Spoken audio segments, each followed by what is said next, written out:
Well, so that was a much better encore. Well, at least according to me. And so it's night number two. It is late again. We should just get right to it, huh? Well, what was going on night two in Seattle? Well, there it is. As you can see, spoiler, everything all at once. No need to even listen to me. No, don't do that. Don't leave on me now just because you know the set list. All right. Oh, whoa. Oh, spoil. No, not spoiler alert. Get the other one ready. I didn't even realize I did that. I'm ready to go. I'm telling you. Look, that encore fired me up. And if the Piper, okay, number line after the Piper. The monsters. All right, we got to start at the beginning though. I was supposed to just go, and here we are. We're damn near a minute in. This is Seattle. It's night two. Already two down. Free was the opener. I think a lot of people suspected Free was coming. Would it be the open? Would it be anywhere? And look, they are indeed a jam band. That has been fulfilled these first two nights, including with the opener Free here. Then you get into Bathtub Gin. It's not going to back off much there. There was even a point in this gin where it had like a little bit of maybe like a stashy or even a split open and melt kind of sound to it. Like that sort of, just that sort of clunky, mechanical, just like industrial, metallic. I don't know how many more unmusical words I can come up with to describe the sound, but you know how melt gets. There's parts of the gin where it was there. Lots of sustaining from Trey. It was like Trey Stain. Basically, some Trey-staining there. And then we get into Evolve. And am I crazy? Or right at the point in the song where they're saying mistake, they made a mistake at one time around there. Nothing major. I mean, the Bathtub Gin was somewhat major, though.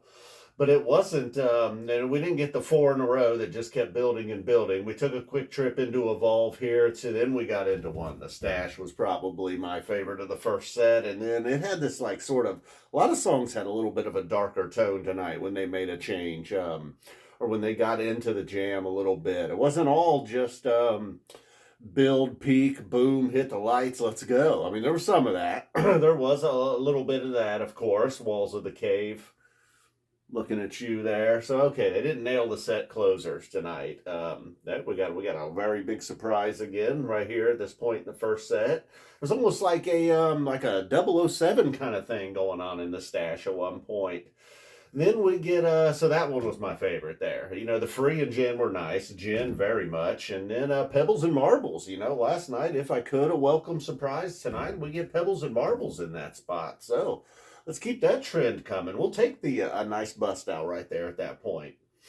And it went from ballad to a step up here. I wouldn't call this like a full-blown, maybe it is like a future Hall of Famer. I don't know. It's on the, what is Pebbles? Is Pebbles and Marble that? Is it that good? I don't know. That's another conversation. It's very good. It's welcomed. I just don't know if it's like up there with the all-timers is what I'm saying here.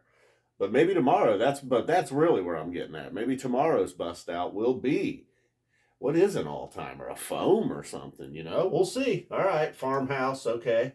Delivered. The goods are being delivered for Farmhouse. Suzy Greenberg, kind of, believe it or not, that's a bust out. How was Suzy Greenberg a bust out? Only played one time in 2024, believe it or not. It's true. I know. I don't believe it either. It's true, though. And then Walls of the Cave ended the first set. Very, very common set closer there. Walls of the Cave, I guess, would be my complaint there. That Suzy Greenberg, people were all fired up. People very, hear a nice crowd pop for Gin and Stash. Didn't hear the crowd pop necessarily right immediately for Pebbles and Marbles. What do you think that is? Oh, I wonder why. That's why it's not going to be in the Hall of Fame. Okay, so we got to move over to set two. We got to get going. We got to get the boogie out, man. We got a little boogie here with Chalk Dust. Again, like I said, they are, in fact, a jam band. Chalk Dust proving more of that. That's how we start out the sets. And then we get Light here. And then the Light, of course, it is very much one of their jam vehicles, as people like to say, including me. I say that. I just said it. And, the tone, Mike changes his tone, and the whole tone of the jam kind of changed. Got like a much darker tone, like I was saying with the Stash, and maybe even parts of the Bathtub Gin. So then we get back into Chalk Dust Reprise here. Okay, no, it was not. Don't get excited. It was not a Chalk Dust Reprise. It was just they're finishing Chalk Dust coming out of the Light jam, which is cool. I still am into that when they just, even if it wasn't I just used to love it when they do that. Go from one song, jam, just kind of just going and weaving, bob and weave, stick and move. I but tonight I'll say, that the trip back into Chalk Dust was a little weak. There was nothing special there. And then Fuego, maybe just because last year it was such an amazing year for Fuego, just one after another, every one just up there on the all-time list. And so this one was just okay, following, not a stinker by no means. And then it got a little weird, and then they saved the real good weird stuff, I suppose, over here for Piper and monsters. That one.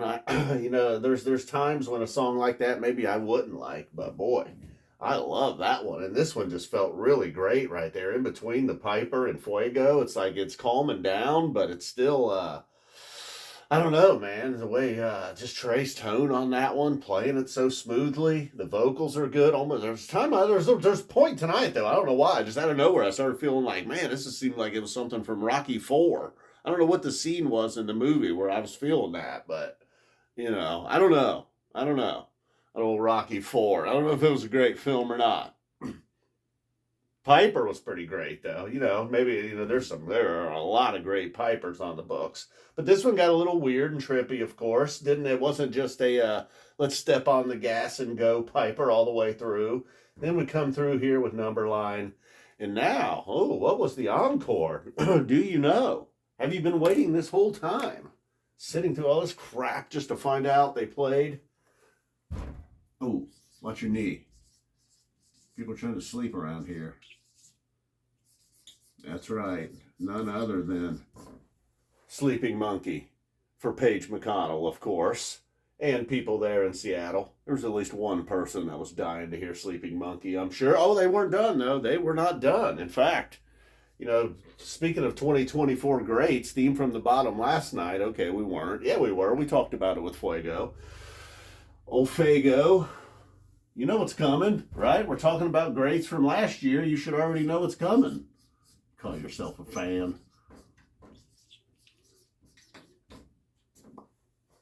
My friend. And that is a great way to end the show. Very much more.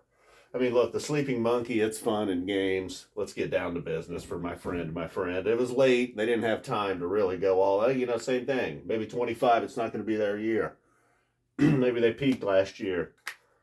All right, boom. We got to get out of here. It's just going on way too long. That was the second night. It might appear to be a little less red. I don't know what any of that means.